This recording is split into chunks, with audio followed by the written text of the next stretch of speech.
Federação do Comércio do Espírito Santo não ficou satisfeita com o pacotão de ajuda anunciado pelo governo do estado. Alega que os recursos não serão suficientes para atender o setor, que foi bastante prejudicado pelas chuvas.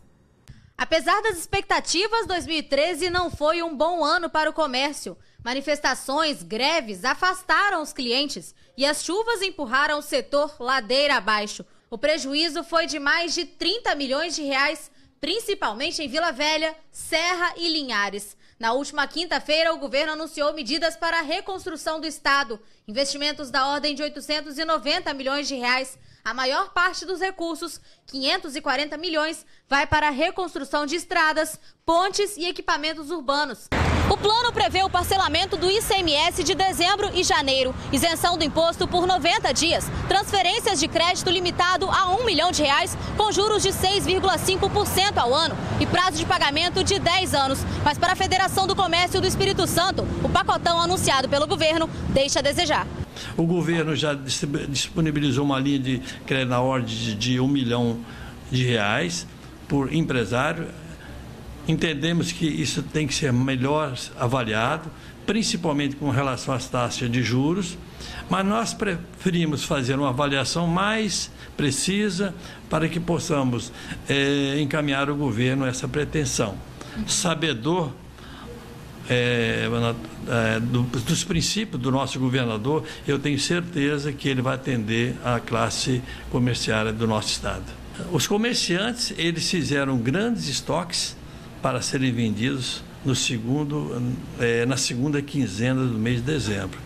E esse estoque, além de não ter sido vendido, eles foram carregados pelas enchentes. Então, existe um prejuízo duplo. Entendeu? Então, nós entendemos que o valor não vai satisfazer a maioria dos comerciantes, mas o governo já nos deu um sinal verde, não somente o governo, mas também o presidente do Banest. Ele está aberto para um diálogo e para, naturalmente, fazermos uma avaliação mais precisa das verdadeiras necessidades dos comerciantes. E o governador Renato Casagrande se reuniu hoje com prefeitos dos municípios atingidos pelas fortes chuvas de dezembro para detalhar o plano de reconstrução do estado. O encontro aconteceu no Palácio Anchieta, no centro de Vitória. O governador recebeu 53 prefeitos de cidades atingidas pelas chuvas. Ele apresentou o plano de reconstrução do estado, que inclui a construção de 1.500 casas, uma linha de crédito especial e o chamado cartão reconstrução para as vítimas das chuvas, disponibilizando R$ 2.500 para cada família que recebe até 3 salários mínimos. Técnicos da Defesa Civil também estiveram na reunião e tiraram dúvida dos prefeitos sobre a dinâmica das enchentes e a melhor prevenção das chuvas. E o governo liberou o FGTS para as famílias atingidas pela chuva. É um alívio para as vítimas, mas a poupança do trabalhador acaba indo embora. E esse é o tema da nossa enquete da semana. Na sua opinião, o uso do fundo de garantia para estes casos é uma vantagem ou um prejuízo para o trabalhador? Vote, dê a sua opinião. O site é o www.simnoticias.com.br. E apesar da liberação do FGTS, cerca de 50 mil famílias em Vila Velha estão impedidas de fazer o saque. É que há menos de um ano, também por causa das enchentes, o dinheiro que estava em conta já havia sido retirado. E essa é a época mais esperada pelos comerciantes de Pontal do Ipiranga, em Linhares. É quando os turistas tomam conta do balneário. Mas a realidade deste ano é bem diferente por causa das chuvas. Várias ruas de Pontal ainda estão alagadas. O acesso ao distrito está complicado e os prejuízos começam a aparecer. O fraco movimento nas lojas não tem tirado a esperança dos comerciantes de Pontal do Ipiranga.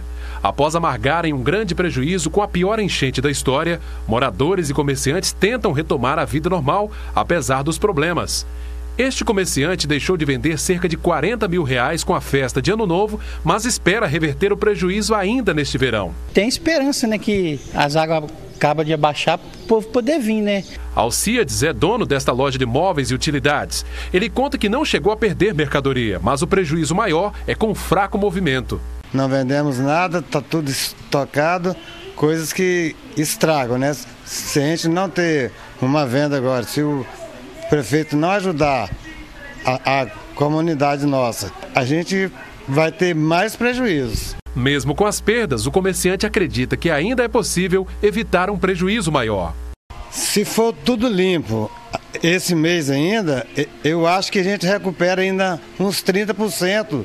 A prefeitura tem feito esforços para normalizar a situação dos moradores aqui, mas os comerciantes amargam já grandes prejuízos.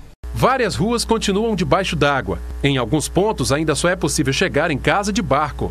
A placa dá uma ideia da situação enfrentada pelos moradores desta rua. A mulher pensa 2 vezes antes de seguir pela rua ainda debaixo d'água. Esta avenida fica a poucos metros da praia e continua assim, totalmente inundada. Os sinais dos prejuízos causados pela inundação estão por todo lado.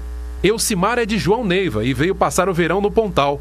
Ele conta que passou um grande sufoco com a enchente. Fiquei com medo, vim para ver como é que estava e consegui ficar de sábado até hoje, mas está difícil lá. Eu acredito que tem que tomar uma providência, né? Eu abrir uma vala, fazer alguma coisa para esgotar essa água que está aqui no canto da rua, porque senão até o ano que vem vai ter água aqui ainda, porque está parada a água, não está descendo a água.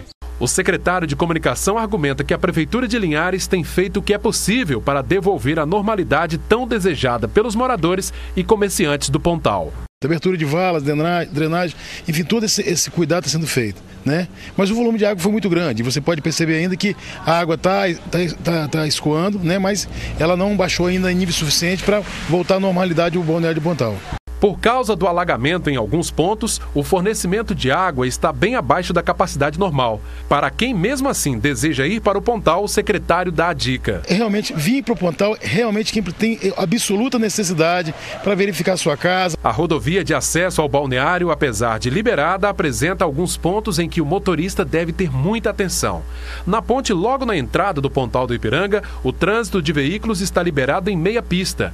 A prefeitura fez aqui uma obra às pressas para tentar devolver o acesso dos moradores ao balneário. Em alguns trechos da rodovia foram colocadas pedras onde o asfalto se rompeu. A verdade é que comerciantes e moradores terão que esperar um pouco mais para ver estas avenidas tomadas por turistas num belo dia de sol. Uma das cidades mais castigadas pelas chuvas, Itaguaçu, tem dificuldades para calcular os prejuízos e elaborar projetos de engenharia. Sobre o desafio de reconstruir a cidade, eu converso agora com o prefeito Darli Detman. Boa noite, prefeito. Obrigado pela presença do senhor. Boa noite, Adriana. Boa noite à Rede Sim Is. E a Record News. Record News, é um prazer estar aqui com vocês. Prefeito, é claro que nesse momento ainda é muito cedo para se levantar todo o prejuízo provocado pelas chuvas. Mas o senhor teria uma estimativa?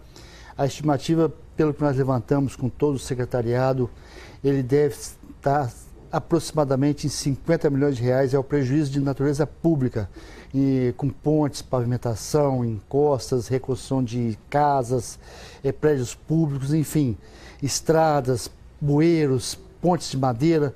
Tivemos uma perda muito grande, então o nosso prejuízo aproximado hoje, calculado, é em torno de 50 milhões de reais. Itaguaçu arrecada aí por ano cerca de 34 milhões de reais, ou seja, sem a ajuda do governo federal e sem a ajuda do governo estadual, é impossível reconstruir a cidade? Impossível reconstruir a cidade. Nós estamos contando com a ajuda federal e ajuda estadual. Já tivemos reuniões com o governo do estado.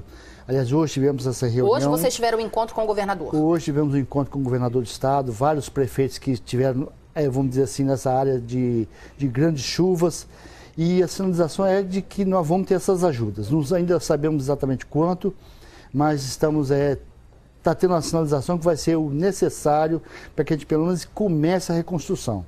Hoje vocês precisam de equipes de engenharia para ajudar nessa avaliação do que precisa ser reconstruído? Sem equipe de engenharia, vamos dizer assim, fornecida ou cedida pelo governo, nós não conseguiríamos fazer nossos projetos de reconstrução, porque os municípios não têm como contratar engenheiros, porque o engenheiro não existe disponível para cidades de interior como Itaguaçu e outras cidades do mesmo porte. Agora, hoje o governo do estado já sinalizou de que está contratando equipes de engenharia para distribuir por micro-regiões no estado do Espírito Santo, onde os municípios foram atingidos. Para projeto de repavimentação, projeto de encostas, projeto de vamos dizer assim, proteção de área de risco, projeto para reconstrução de pontes que foram quebradas ou desabadas dentro do rio, como é o caso de Itaguaçu, o leito do rio que se perdeu e para que as se pessoas tenham uma enlargueceu. ideia, o leito do rio ele aumentou aí cerca de 3, 4 metros, né? E é o rio que corta a cidade. Exato, é um rio que quebrou ruas e com o tempo vai ameaçar, inclusive, construções de casas, porque cada chuva que vier, o rio vai enlarguecendo, se não houver proteção de encostas através de galerias. São projetos caros, tanto da ordem de projeto técnico, como do projeto de execução mesmo, a execução física da obra. O rio deve ter uns 3 quilômetros de extensão, que ele perdeu o seu leito, ele alterou o seu formato. Isso vai ter que ser refeito. Então são projetos muito caros e vão ter que contar com a ajuda do governo federal e estadual para isso. E o que Itaguaçu já está fazendo, prefeito, para os moradores? Quer dizer, nós tivemos aí muitas famílias desabrigadas, desalojadas. O município ainda tem hoje cerca de 20 famílias desabrigadas. Vocês já estão trabalhando com aluguel social para essas famílias, prefeito? Nós até levamos o teto de faixa de renda para aluguel social para 3 salários mínimos por família, para contemplar o máximo de famílias que perderam suas residências. E a nossa grande dificuldade hoje é que o município não comporta aluguel para todas as pessoas que perderam suas casas. Mas a verdade é que não tem casa para alugar. Nosso município não tem vocação imobiliária, então não tem casa para alugar para todos. E nós ainda não sabemos até que dia nós vamos conseguir manter essas pessoas nos abrigos. Tem pessoas que saem do abrigo e vão para a casa de um parente. 2 famílias vão morar onde só moravam uma. Muitas vezes tem 3 famílias morando numa casa onde só existia uma família. São parentes que vão se juntando, mas isso não é o ideal, isso é um desconforto para todos. Mas nós não sabemos ainda como fazer a curtíssimo prazo com essas pessoas que não têm um parente que quer abrigá-los. Que nem todo mundo abriga todos. E tem pessoas que estão no abrigo que não têm parentes para vamos dizer assim, para se apegar a eles. Esse que nós ainda não sabemos que casa vamos dar para eles morar, mesmo pagando o aluguel para eles. Quer dizer, são vários os desafios. Reconstruir a cidade, realocar essas famílias. Infelizmente, em Itaguaçu, 6 pessoas morreram soterradas e vocês ainda têm de enfrentar com outro problema, que são as famílias que voltam para casa mesmo sem a recomendação de vocês, prefeito. Ainda tem essa situação que a família que está no abrigo vai e diz assim, só vou passar o dia na minha casa, à noite eu volto, e não volta. E aí nós estamos tendo esse desafio para que essas famílias efetivamente não voltem para essas áreas de risco. É um alerta mesmo, a situação não é tranquila ainda. Nós mantemos essas campanhas nas rádios, que não voltem, a Defesa Civil vem alertando para que não voltem, mas como segurar? Amarrar a pessoa no pé da mesa com a cordinha não tem jeito. Mas vamos fazendo esse trabalho para que nós não tenhamos mais vítimas, porque enquanto não estiver chovendo, não tem problema. Voltou a chover, todas essas famílias que voltarem para essa área de risco estarão correndo risco de morte de novo. É isso que a gente quer evitar e precisamos evitar. Prefeito, eu gostaria de agradecer a presença do senhor aqui no Hora News, desejar aí, né, que Itaguaçu se recupere logo, que os moradores possam se reerguer. É isso que a gente espera. A gente tem feito um trabalho exatamente para levantar a autoestima das pessoas de Itaguaçu. Recolhendo rapidamente o lixo que é gerado, o entulho da casa que não serve mais para vamos dizer assim, utilizar como um guarda-roupa que é jogado na calçada, a gente tira rapidinho isso aí, para que ela não veja aquilo que era dela e ela perdeu. Limpando, lavando a cidade para evitar a poeira, campanhas de doenças como dengue, leptospirose e tudo mais, para que as pessoas sintam o menor impacto da enchente e voltem a ter a sua autoestima um pouco melhorada. Esse é o nosso objetivo nesse momento. Prefeito, muito obrigada pela presença do senhor. Boa noite, obrigada. Boa noite. Bom, e a gente vai para um rápido intervalo e nós voltamos já já.